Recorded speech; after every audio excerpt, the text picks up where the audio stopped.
네, 안녕하세요. 김프로입니다. 금요일날 코스피는 마이너스 0.63% 하락, 코스닥은 마이너스 0.26% 하락 마감을 했고요. 금요일날 미국 증시는 다우존스가 0.03 보합 수준, 나스닥은 0.36% 정도 하락 마감을 했습니다.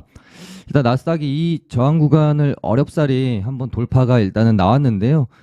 돌파 후에 지금 지지가 확인이 되는지 확인해야 되는 구간인 것 같고요. 월요일 날 미국 나스닥 증시의 어떤 방향성이 꽤 좀 중요할 것 같네요. 지금 미국 증시를 좀 짓누르고 있는 뉴스는 부채 한도 부분이죠. 근데 제가 저번 주에도 한번 멘트를 드리긴 했지만 이 부채 한도 이슈가 참 거의 매년 나오는 이슈잖아요. 그래서 이젠 좀 우리나라로 치면은 북한 미사일 같은 건데, 우리 증시는 이제 북한이 아무리 미사일 쏴도 뭔가 이렇게 흔들림이 이제는 없잖아요. 예전같이 변동성이 커지지도 않고 워낙 어떻게 보면은 무뎌졌다라고 봐야 되겠죠. 그래서 이제 미증시도 이 부채 한도 부분은 이제 좀 무뎌질 때가 되지 않았나, 그렇게 저는 생각을 하는데, 여전히 이제 시장의 어떤 등락률을 가지고 굉장히 짓누르는 부분은 없습니다. 변동성도 크지는 않고요. 근데 약간 이제 상승을 억제하는 그런 리스크로 일단 좀 작용을 하고 있는 부분인데요. 결론은 결국에는 연장을 하든 해결을 하든 그런 쪽으로 갈 거라고 모두가 알고는 있잖아요. 그럼에도 불구하고 글로벌리 시장 상황이 그렇게 분위기가 좋은 상황은 아니다 보니 이걸 가지고 조금은 시장을 억누르는 측면이 있는 것 같고요. 미국 증시도 나스닥이 여기서 지지 확인을 받고 돌아서 나가주면 단기적으로는 방향성이 확실히 좀 상방으로 잡히는 분위기에다가 우리가 좀 기대를 할 수 있을 것 같고요. 여기서 이런 식으로 또 꺾이게 된다라고 하면은 일시적으로 이런 하락 파동은 또 나올 수 있겠죠. 아무튼 다음 주 초반에 나스닥의 방향성이 좀 중요할 것 같고, 나스닥이 어떻게 방향성을 좀 잡는지에 따라서 우리 증시도 지금 코스닥이 이렇게 전고점 부근에서 되게 힘들게 음봉으로 질질질질 흘러내리면서 결국은 지금 이런 살짝 쌍바닥 모양을 아직 이제 깨지는 않았기 때문에 여기서 돌아 나가면 요 정도에서 쌍바닥을 이렇게 만들어갈 수 있는 모양으로 기대를 해볼 수가 있을 것이고요. 여기서 이런 식으로 깨지면은 아마 800이나 여기 장기평선이 있는 121선이나 241선까지 다시 이런 식으로 이제 돌아나가는 모양새를 생각을 해야 되지 않겠느냐, 그렇게 보고 있습니다. 지금 시장의 방향성을 예측하기는 좀 불가능한 영역인 것 같고요. 미국 증시가 어느 정도 방향성을 이제 잡은 것 같다라는 느낌이 들면 또 그때 개인적인 관점과 또 시황에 대해서 좀 더 깊게 다뤄보도록 하겠습니다. 네, 그럼 주말 동안에 있었던 뉴스랑 재료 일정 살펴보도록 할게요. 이번 주말도 크게 이슈가 될 만한 뉴스는 그렇게 많이는 보이지는 않았던 것 같고요. 지금 이재용 회장이 22일간 미국 출장 때 엔비디아랑 구글, 마이크로소프트 CEO를 다 만났다, 이런 일단 뉴스가 있었는데요. 곧 이제 만나러 간다라는 뉴스면 조금 주의 깊게 볼 것 같은데, 만나고 왔다는 이제 과거형이 되는 거기 때문에 이 부분이 얼마나 뉴스가 될지는 모르겠는데요. 이제 만나고 와서 어떤 이야기가 오갔는지에 대한 뉴스가 혹시 이제 나오게 된다라고 하면 이런 뉴스가 우리가 이제 있었다고 알고 인지하고 있는 상태에서 장중에 뉴스가 나오면서 종목이 오를 때랑 인지하지 못하고 있는 상태에서 오르는 거랑은 좀 다르잖아요. 그래서 혹시 이제 엔비디아는 반도체나 이쪽으로 뉴스가 혹시 엮일 수가 있겠고, 최근에 구글 바드 AI 뉴스라든지 마이크로소프트도 AI 쪽으로 최근에는 좀 봐야 되겠죠. 근데 뉴스가 나와도 AI 관련주들이 크게 움직임이 있지는 않더라고요. 그래도 이 뉴스도 그냥 참고 정도. 그리고 한국항공우주 배임 혐의가 또 발생이 됐는데, 우리나라 종목 시장은 진짜 이런 부분들 때문에 굉장히 참 어려운 것 같아요. 아무튼 요 뉴스 있었고, 그 다음에 스타링크 한국법인 사업자 등록 완료했다라는 소식 있었고요. 이따가 천천히 차례대로 좀 다뤄보도록 할게요. 그 다음에 UAM 상용화 속도 낸다. 2025년 한강 드론 관광 시대 열린다. 요 이제 뉴스가 있었는데 또 때마침 재료 일정이 또 있거든요. 5월 17일부터 20일까지 드론 UAM 박람회가 있는데요. 요 관련해 가지고 뭐 큰 상승 뭐 이렇게 거래대금 실리는 주도 테마 정도보다는 그냥 뭐 반짝할 수 있는 정도의 뉴스가 될 수도 있으니까요. 참고 정도 하시면 될 것 같고 17일이면은 수요일부터 뭐 금요일 정도 그러니까 뭐 한 화요일 수요일 정도부터 관련주들 놓고 혹시 꿈틀꿈틀하는지 지켜볼 필요 정도는 있겠죠. 그 다음에 미국 태양광 시설 세제 혜택 확대되면서 한화큐셀이 이제 국내 업체에서 뭐 수혜가 기대된다. 뭐 이런 뉴스가 있었는데요. 그냥 이런 뉴스만 있었으면 최근에 신재생 쪽이 워낙 안 좋기 때문에 신경을 안 썼을 것 같은데 금요일장 미국의 이제 태양광 대장주라고 볼 수 있는 퍼스트 솔라가 인수 이슈로 인해 가지고요. 유럽이 어디였죠? 이볼라 AB를 8천만 달러에 인수한다는 뉴스가 나오면서 26% 폭등 마감을 했기 때문에 월요일장 태양광 관련주들이 일단은 갭을 좀 띄어서 시작하지 않을까 그런 생각이 듭니다. 근데 갭만 요즘 최근에 우리 증시에서는 신재생 관련주들이 흐름이 너무나도 안 좋기 때문에 뭐 갭만 띄우고 죽을 가능성이 좀 클 수도 있겠고요. 갭 두고 뭐 유지하고 뭔가 좀 분위기가 반전이 되는지 그 부분 정도 뭐 살펴보시면 좋을 것 같네요. 그다음에 일정으로는 내일 한전 요금 인상 논의가 있고요. 아까 말씀드린 드론 UAM 박람회 있고 5월 17일 날은 트루엔이라는 종목이 신규 상장을 하는데요. 올해 최대 증거금 5.6조 정도 몰렸어서 뭐 좀 이제 지켜볼 만할 것 같고 그다음에 5월 19일에도 신규 상장이 있는데요. 모니터랩이랑 CU박스 요 두 종목인데 트루엔이 올해 최대 증거금이라고 하면은 모니터랩은 올해 최대 경쟁률입니다. 그래서 모니터랩이랑 트루엔 정도 신규 상장주 뭐 이렇게 좋아하시는 분들 트레이딩 좋아하시는 분들은 참고하시면 될 것 같고 그다음에 5월 18일 날 곡물 협정 만료 기한이에요. 최근에 곡물주들이 슈팅이 나왔다가 뭐 한 3분봉, 4분봉 이상 이렇게 좀 많이 빠져 있는 상황인데요. 요거 뭐 18일 전이니까 한 16일, 17일 정도 해가지고 많이 빠진 부분에 대한 반등이 좀 나올 수 있을지 그 부분 지켜봐야 될 것 같고요. 금요일 날 같은 경우는 60일 연장 가능성이 제기되면서 쭉 이제 하락이 나왔습니다. 근데 시간에서는 또 대한제당 우선주가 반등이 좀 나아졌죠. 그래서 일단 그러니까 사료주들 같은 경우에는 올라가는 거 따라 사가지고 수익 내기가 굉장히 힘든 종목이에요. 돌파나 뭐 추격 매수 잘하시는 분들은 상관없지만 초보분들은 얘네는 진짜 엇박자 타면은 엄청 손실 크게 볼 수밖에 없는 애들이라서 야 이렇게까지 빠진다고 하는 시점 오면은 사고 오르면은 팔고 이런 식으로 좀 대응을 해야 되는데요. 일단은 5월 18일 요 곡물협정 만료 기간이 되기 전으로 반등이 혹시 한번 나온다면 그 이후로는 딱히 얘네들이 또 추가적으로 세게 움직일 만한 재료가 없기 때문에 재료 소멸 수순으로 갈 수도 있어요. 그래서 이 부분은 좀 이제 조심조심히 비중 낮춰서 매매하시는 게 좀 좋을 것 같고요. 그 다음에 5월 19일 날 HLB를 제가 제약바이오 종목 중에 좀 관심 있게 지켜보고 있다라는 말씀을 좀 뭐 제가 저저번 주 여러 차례 말씀을 좀 드렸었는데요. 물적 분할이 완료가 되면서 이제 100% 바이오 기업이 되기 때문에 그 부분에 대한 뭐 기대감이 좀 있을 수 있습니다.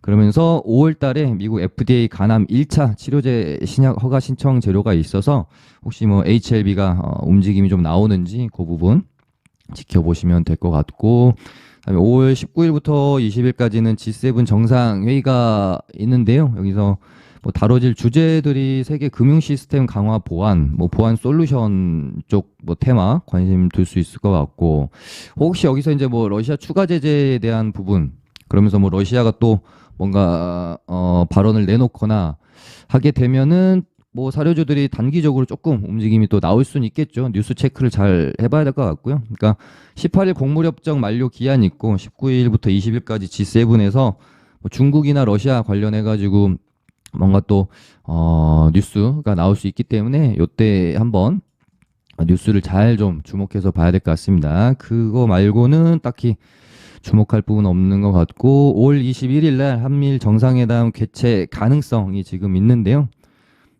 한미일 정상회담에서 나올 수 있는 뉴스가 뭐가 있을까요? 뭐 지금으로서는 딱히 그렇게 생각나는 뉴스거리는 좀 없을 것 같아요. 일단은 뭐 성사가 되면 그때 뉴스 체크를 해보시면 될 것 같습니다. 네, 그럼 종목들 한번 살펴볼게요. 일단은 뭐 2차 전지 관련주 중에는 에코프로랑 뭐 에코프로 BM은 당연히 어떤 뭐 지수를 보면서 트레이딩 전략으로 가져갈 부분이라서 요거 설명드리고 나서 말씀드리기로 하고요. 지금 뭐 저번 주에도 여러 번 멘트를 좀 드렸었던 애경케미칼이 그러니까 목요일 날 방송에서도 얘가 이 저항대를 넘겨놓고 여기서 쉽게는 죽지는 않을 거다. 아마 이 구간 안에서 충분한 먹을거리를 우리한테 좀 줄 가능성이 큰 종목이다. 이렇게 죽기는 좀 아쉽죠. 거래 대금도 굉장히 많이 터졌고 여기서 딱히 이제 기준봉 세우면서 한 게 없기 때문에 저는 여기서 한 번 정도는 더 파동이 나올 것으로 보고 있었어요. 그래서 방송에서 제가 요 종목 이 구간 안에서 뭐 트레이딩 영역으로 수익 구간 한번 줄 수 있으니까 지켜보시라는 멘트를 드렸던 거고 금요일 날 1일차 그러니까 기준봉 1일차의 저점을 이렇게 지키고요. 5일선도 지켜내면서 시간에서 한 4% 가량 일단 상승 마감을 해줬습니다. 그래서 얘가 내일 갭을 21,350원에 딱 맞춰서 끝내놨기 때문에 기준봉이 나왔던 5월 10일에 딱 종가 가격이에요. 21,350원이. 그래서 내일 갭을 만약에 여기를 띄어서 시작을 해서 이런 식으로 오전에 한번 치는지 아니면 갭만 띄우고 이런 식으로 뭐 또 죽이는지 그러고 이렇게 또 다시 만들어갈 수도 있거든요. 그래서 이런 부분을 잘 움직임 보면서 추적을 해보시면 될 것 같아요. 만약에 오전에 여기 넘기고 거래량 많이 들어오면서 거래대금 터치면서 상승이 한번 나오면 또 뭐 이렇게 돌파 잘하시는 분들한테는 한번 먹을거리를 줄 수도 있겠죠.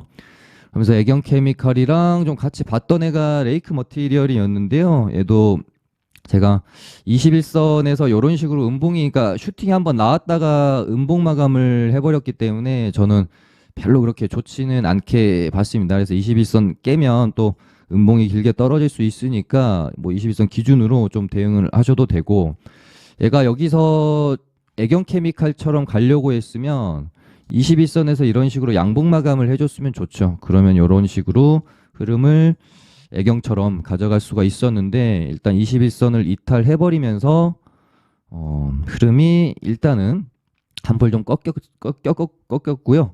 그래서 뭐 이제 뭐 완전히 죽었다고 볼 수는 없어요. 여기서 이런 식으로 이렇게 또 뽑을 수가 있기 때문에 만약에 여기서 뭐 이런 식으로 양봉 마감을 한다거나 그러고 나서 이렇게 죽지 않고 돌아나간 움직임이 나오면 여기서 이렇게 돌아나간 움직임이 나오면 다시 이렇게 흐름 또 만들어갈 수 있어요. 대신에 돌아나가는 움직임이 확인될 때까지는 굳이 뭐 적극적으로 볼 필요는 없을 것 같고요. 일단 우리는 애경케미칼이 어떻게 움직이는지 그 부분 잘 지켜보시면 될 것 같고 에코프로 그 MSCI 이슈를 말씀을 안 드렸구나. MSCI가 발표가 됐습니다. 하나에어로스페이스, 코스모신소재, KT, 포스코 인터내셔널 얘네들이 이제 편입이 됐고요.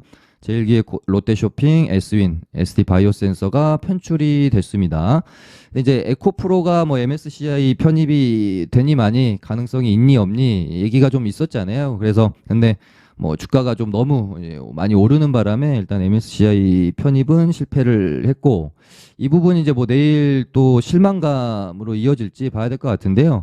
일단 고점 대비 반등 없이 좀 많이 빠지긴 했어요. 이런 구간 안에서 이렇게 반등이 나왔다가 하락한 거면 좀 더 밀릴 수도 있겠다 생각했을 것 같은데 딱히 반등이 크게 안 나온 채로 고점 대비 지금 한 30% 이상 빠진 것 같던데 30한 뭐 2% 3% 정도 하락이 나왔잖아요. 물론 살짝 반등이 나오긴 했지만 그래서 요 정도 타이밍에서는 그래도 한 번 정도는 이렇게 반등이 나왔다가 다시 이렇게 하락하는 흐름으로 이어지지 않겠나라는 생각 정도는 일단은 가지고 있고 에코프로 BM이 금요일은 특이하게 원래는 계속해서 에코프로 BM보다 변동성도 컸지만 항상 좀 이렇게 상승률도 더 크면서 에코프로 BM을 끌고 가는 모양새였거든요. 네, 금요일 같은 경우에는 에코프로 BM이 2.48% 일단 하락 마감을 했고, 시간에서도 살짝 오르긴 했는데 이때 미국 선물이 다우가 0.4% 오르고 있어가지고요. 그 부분이 반영이 됐던 것 같은데, 본장에서 뭐 보합 마감, 나스닥은 하락 마감을 했으니까 내일 뭐 시초가는 어떻게 될지 좀 지켜봐야 되겠습니다. 시초가 시작하고 뭐 크게 밀리지 않고 지수가 혹시 여기서 이런 식으로 반등이 좀 나와준다라고 하면 에코프로 애들도 내일은 뭐 양봉 마감을 좀 기대해 볼 수 있지 않을까 싶고요. 뭐 당연한 얘기지만 지수가 여기서 결국은 요 저점을 이탈을 하게 되면 에코프로도 아마 좀 길게 투매가 나올 가능성이 또 있겠다, 그런 생각이 듭니다. 그래서 금요일 날에 저점을 뭐 시원하게 이탈을 하면 에코프로도 지금 한 50만 원이나 여기 61선 부근까지는 밀렸다가 여기서 뭐 반등이 나온다든지 그럴 가능성이 좀 있을 것 같고, 에코프로 BM이 여기서 한 템포 더 밀린다면은 요것도 이제 제가 말씀드렸는데요. 에코프로 BM은 한 20만 원, 에코프로는 한 50만 원, 요 정도 일단은 보고 있습니다. 그다음에 요즘같이 그 시장을 주도하는 섹터가 부재할 때는 꼭 정치 테마주들이 좀 잘 움직여줍니다. 뭐 정치 테마주나 또 뭐 구제역 돼지열병 같은 약간 뭐 사건 사고 테마나 이런 애들이 잘 움직여주거든요. 근데 최근에 이제 움직임이 나왔던 애들의 어떤 약간 재밌는 부분이라고 하면, 화천기계가 바닥에서 조국 재료를 가지고 반등이 나왔는데 얘가 자동차 부품 관련주이기도 해요. 최근에 그나마 시장의 주도 테마라고 하면은 자동차 부품 섹터라고 할 수 있잖아요. 근데 화천기계도 자동차 관련주이기도 하면서 조국 테마주이기도 하고, 그리고 나서 금요일 날 급등이 나온 남선 알미늄도 자동차 관련주이기도 하면서 이낙연 테마이기도 한 거죠. 그래서 남선 알미늄이랑 화천기계가 또 뭐 심상치 않아 보인다라는 느낌도 있기는 한데, 그 제 방송 좀 오래 보신 분들은 제가 남선 알미늄을 언제쯤인지 정확히는 제가 뭐 기억이 안 나지만 아마 한 2월이나 3월 정도 됐던 걸로 기억을 해요. 이때 당시에 제가 정치 테마주 이야기를 하면서 이낙연이 그 미국 갔다가 복귀하는 시점 한 전쯤을 해가지고 아마 테마주들이 한번 움직여줄 가능성이 있을 것 같은데, 그때 당시 남선 알미늄이 여기서 이렇게 장기 평선들을 모아가면서 횡보 중인, 박스권 횡보 중인 상황이었어서 이낙연 관련주인 남선 알미늄도 이낙연 복귀 시점쯤에 뭐 한번 시세를 줄 수 있으니까요. 한번 중기 관점으로 보셔도 괜찮지 않겠냐라는 말씀을 제가 한 2월에서 3월쯤에 드렸던 것 같아요. 근데 그리고 나서 저도 사실은 깜빡 잊고 있었죠. 그래서 남선 알미늄이 급등을 하는 걸 딱 보고 와, 너무 아쉬운 거예요. 솔직히 차트 이렇게만 봐도 그냥 나 간다라고 신호를 거의 보내놓은 상황이었거든요. 여기 박스권에 종가 이렇게 딱 맞춰놓고 끝냈잖아요. 이걸 봤다라고 하면은 와, 이거를 관심을 안 가질 수 없었을 것 같은데, 저도 어떻게 보면은 더욱 부지런하지는 못했던 거죠. 그래서 다시 한번 남선 알미늄을 보면서 저도 생각을 했어요. 역시 주식은 엉덩이 무겁고 부지런하고 성실히 뉴스 찾아보고 하는 사람이 진짜 더 수익 낼 수 있는 확률이 올라가는구나. 저도 뭐 이런 구간 안에서 남선 알미늄을 제가 한 이때쯤 한번 또 봤다가 아직 박스권 하단에 있네, 올라오면 좀 관심 가져봐야지 정도 생각해 놓고 그리고 나서는 잊어버렸던 것 같아요. 야, 근데 금요일 날 딱 가는 거 보고 와, 너무 좀 아깝긴 하더라고요. 야, 이걸 왜 못 봤지? 이런 생각이 들면서 어찌됐건 어떤 뭐 재료나 관점에 대해서 내가 생각만 하는 것과 그거를 꾸준히 추적을 통해 가지고 진짜 실제 매수를 하고 수익을 내는 영역은 또 다른 영역이다라는 부분을 또 다시 한번 느꼈던 그런 뭐 남선 알미늄의 움직임이었던 것 같은데요. 근데 남선 알미늄은 이날의 이 기준봉의 거래량도 꽤 그래도 잘 터진 부분이라 이런 부분을 봤을 때 충분히 또 공략을 해야 될 종목이 아닌가, 그런 생각이 듭니다. 이런 눌림목 구간 안에서. 그래서 남선 알미늄, 뭐 화천기계, 한동훈 테마주인 오파스넷은 사실 조금 많이 시세를 내놓은 상황이고, 이렇게 되면 다시 시장에서는 항상 새로운 종목들이 잘 가잖아요. 그런 의미에서 보면은 또 남선알루미늄이랑 조국이랑 이낙연이 이제는 좀 더 새롭고 한동훈은 이제는 좀 낡았다라고 볼 수가 있겠죠. 그래서 어떤 애들이 힘을 내면서 치고 나갈지 좀 뭐 지켜봐야 될 필요가 있을 것 같고요. 그다음에 자동차 부품주들 당연히 봐야 될 것 같은데 제가 최근에 가장 좀 힘주어서 그래서 그래도 말씀을 드렸던 종목이 아마 애경케미칼이랑 요 종목이 아니었던가 싶어요. 라운텍이랑 제가 가장 좋아하는 패턴이고요. 신규 상장주가 전고점을 이런 식으로 돌파를 해놓고 그 당시 가장 핫한 뭐 주도 테마나 섹터에 대한 재료를 갖고 있는 애들은 웬만하면은 시세를 크게 한 번은 줍니다. 그래서 뭐 이런 구간에서 저는 계속 눌림을 좀 기다리면은 무조건 만약에 이 종목이 이런 구간 안에서 눌리면 무조건 받아야 된다라는 말씀을 좀 계속 드렸는데 아쉽게 눌림 구간을 주지는 않았어요. 금요일도 여기서 저점 만들고 추가적으로 가격 조정을 주지 않고 바로 슈팅이 나오면서 또다시 신고가 영역으로 들어갔고 시간에까지 띄우는 모습 굉장히 강합니다. 그래서 라운텍도 좀 지켜보셔야 될 것 같고 그 다음에 좀 아직 움직임이 좀 덜 나온 애들, 좀 준비 중인 애들로 보고 있는 게 저도 현대공업이랑 현대모백스 얘네를 좀 보고 있는데 현대공업은 금요일 날 영업 그 실적도 굉장히 좋게 발표가 됐거든요. 그럼에도 불구하고 크게 뭐 반응이 없더라고요. 근데 아직까지는 흐름이 저는 완전히 깨진 건 아니다라고 보고 있어서 이런 흐름 안에서 뭐 그래도 뭐 11선이나 이런 구간은 지켜주고 이런 식으로 다시 돌아나가는 흐름이 나올지 한번 볼 필요가 있을 것 같습니다.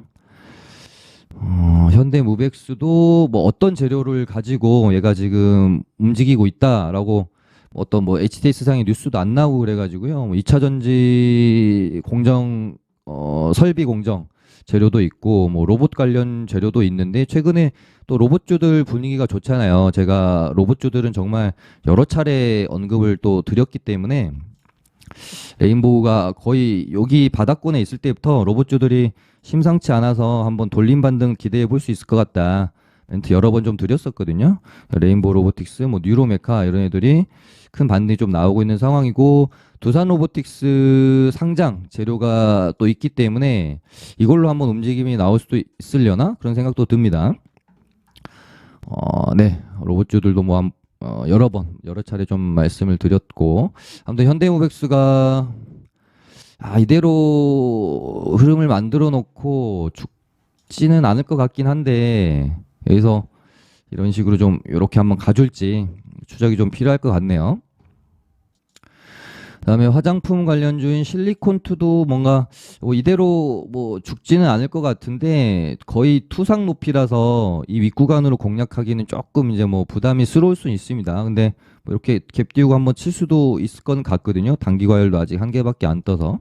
하지만 뭐 제가 뭐 시청자분들한테 이 구간으로 적극적으로 공략합시다 이렇게 말씀드릴 수는 없기 때문에 뭐 눌림이 나온다라고 하면 한번 받아볼 만한 좋은 종목인 것 같아서 실리콘2도 한번 좋은 눌림이 나오길 한번 기다려 보시면 좋을 것 같고 그 다음에 뭐 구제역 돼지열병 관련주들도 엄청 강하네요. 돼지미생물이 2연상 대성미생물이죠. 뭐 이글벳이 따라오고 있고 얘네들도 뭐 단발성으로 좀 죽을지 좀 지켜봐야 되지 않겠나 싶어요. 얘네들도 매매하기가 그렇게 또 쉬운 종목들은 아니라서 뉴스에 따라 급등락을 하겠죠. 그래서 뉴스 체크 잘 하면서 좀 뭐 고수분들만 좀 접근하시면 좋을 것 같은 그런 테마고요. 그다음에 크리스타 신소재는 와 어마어마하네요. 3연상이라니. 얘는 이제 뭐 개별주로 봐야 되고요. 이 윗구간에서는 이제 뭐 좀 이렇게 투매를 받아볼 생각을 해야 되지 않겠나 싶습니다. 이 위로 얼마나 우리가 공략할 만한 안전한 자리는 아닌 것 같아서 좋은 눌림이 나오기를 좀 기다리면 좋을 것 같고 그다음에 아까 뭐 뉴스 있었던 스타링크 관련주로는 AP위성 이랑 뭐 세트레가이 컴퍼니 K 정도 있는데요. 세트레가이랑 컴퍼니 K는 거래 대금이 좀 너무 낮고 AP성이 대장 정도라고 봐야 될 텐데 혹시 뭐 갭을 좀 띄운다거나 반짝 슈팅 정도는 뭐 나올 수 있는 지금 21선 아래에서 돌아 나가려고 준비를 또 하고 있는 모양새일 수도 있기 때문에요. 한번 지켜보아야 될 것 같고, 오늘 아까 말씀드렸던 UAM이랑 드론 박람회가 있잖아요. 일정에 여기 있죠. 그래서 뭐 네온테크 드론 관련주로는 이런 구간 안에서 일단 이렇게 박스권 진행되고 있고, 박스권 상단으로 한 번 정도 이렇게 시세 만들 준비하는지 시간에서 이미 한 3% 정도 상승이 나왔었네요. 슈팅 한번 줄런지 한번 볼 필요가 있겠고요. 그다음에 아까 퍼스트 솔라가 미국장에서 26% 급등을 했기 때문에 하나솔루션이나 뭐 현대에너지 솔루션 요 두 종목 정도 지켜는 봐야 되는데, 최근에 흐름이 너무 안 좋았어서 여기서 얼마나 뭐 장대 양봉을 뽑아줄 수 있을지 조금 의문이 되기는 하는데요. 최근에 진짜 흐름이 너무 안 좋죠. 저도 HAD 현대에너지 솔루션을 뭐 이런 구간 안에서 이렇게 뭐 음봉이 나오기 전에 요렇게 이제 수렴을 시켜놓고 고개를 틀 수도 있지 않겠느냐, 그런 식으로 말씀을 좀 드렸던 적이 있는데, 저희 회원방에서도 HAD 현대에너지 솔루션을 가지고 있다가요, 여기 꺾일 때 손절했어요. 많이 아팠습니다. 한 12%, 13% 손절했나? 많이 아팠던 종목이에요. 근데 손절 안 했으면은 지금 어마어마하게 손실이 또 클 수 있는 상황이었죠. 이래서 손절이 참 중요합니다. 손절 안 했으면 지금 마이너스 20, 7%, 5% 되겠네요. 저희가 한 12%, 13% 했던 것 같거든요. 아무튼 뭐 신재생 쪽은 웬만해 가지고는 시간이 좀 많이 걸릴 것 같아요. 태양광 특히 하나솔루션도 마찬가지고요. 얘네는 뭐 그냥 참고용 정도로 지켜봐야 될 것 같고요. 거래가 좀 실리면서 장대 양봉을 이렇게 마감을 해야 뭔가 이렇게 추세를 돌리기 위한 돈이 좀 들어왔나, 그렇게 생각을 해볼 수 있을 것 같습니다. 네, 오늘은 요 정도 하기로 하고요. 좋아요 많이 눌러주시고요. 내일 뵙도록 할게요. 감사합니다.